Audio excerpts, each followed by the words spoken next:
Friends, the question brought before the text is this. With the controversy over who will despise the day of small things, is there value in convincing people of the Urim and Thummim by showing how it traces through a birth father's family line? The first verse drawn is Enoch chapter 82, verse 15.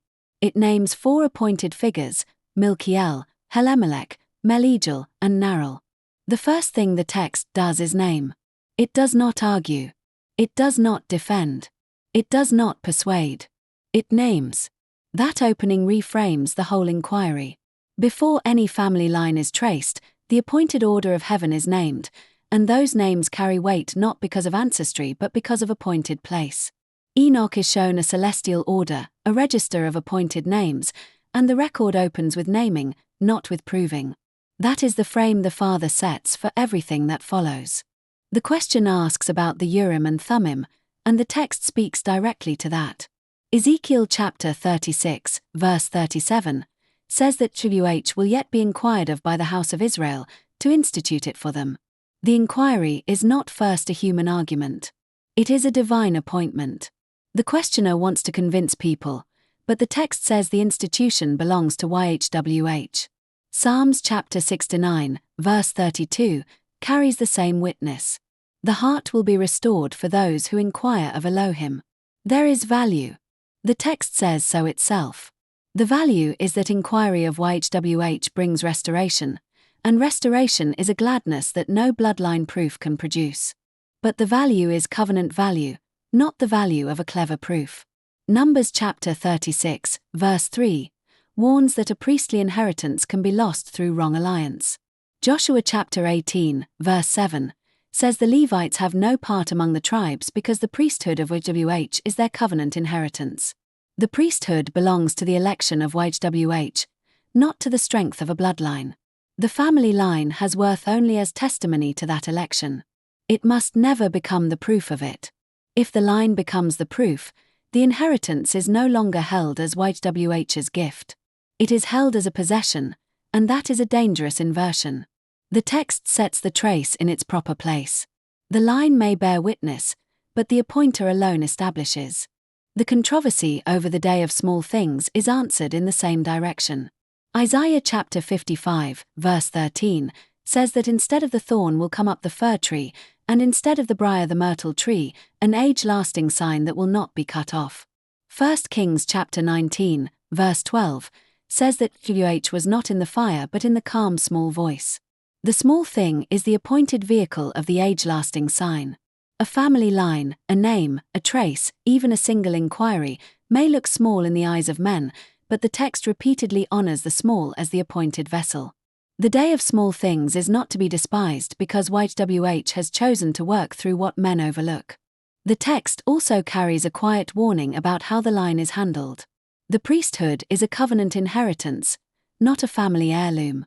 When the scriptures name the Levites, they do not point to a genealogy as the source of the priesthood.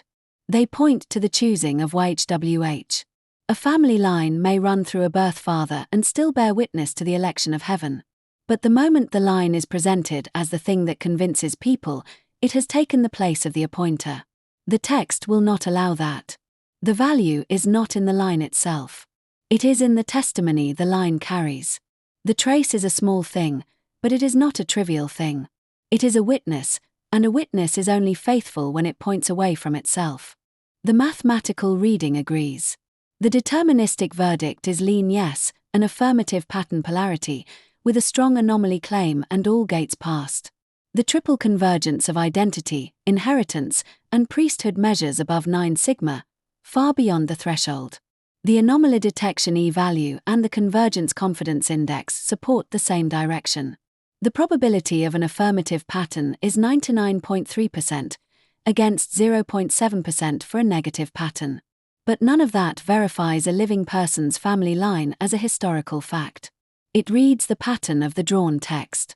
It confirms that the texture of this counsel is covenant positive, priestly, and rooted in identity and inheritance. The numbers are recognition, not proof of standing. They point back to the verses, and the verses point to the appointment. There are real cautions in the text.